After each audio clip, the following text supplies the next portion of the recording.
War. War is constantly changing. People just seem not to want to admit it. Warfare as we once knew it is over.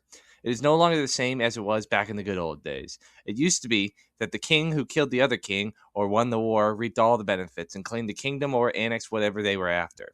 Simple, easy stuff. Shit we've been doing for thousands of years. However, like most things in this modern age, these things we thought we knew were true are seemingly changing, especially when it comes to warfare, since essentially World War II wars are completely different. Major wars seem to end in stalemate and completely and totally destabilize the country that the war takes place in. Korea, stalemate.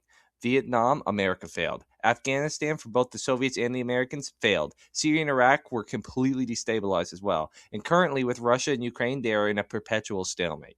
Aside from the military industrial complex, nobody benefits. Just a bunch of dead imperialist soldiers and 10 times as many dead civilians.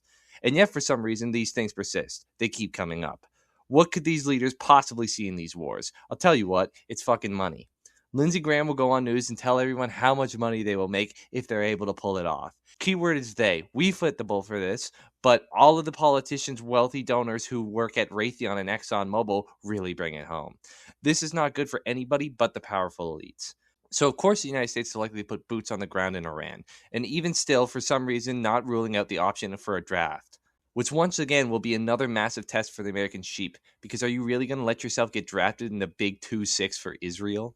But if they do put boots on the ground, it just spells more death and destruction. Drone warfare, as we've seen in Ukraine, is now the most effective way to wage war. If you're an American, are you really going to get sent out to die in the desert being blown up by an unmanned drone from miles away? You will not win. You will die. And for what? For Israel? For a Fortune 500 company? For Jeffrey Epstein? This war needs to end. The Americans must accept defeat and realize that shock and awe will not topple this regime. And the only thing that is guaranteed if this continues is more death and destruction. The only thing that could be worse than this is if this dipshit drops a nuke on Tehran.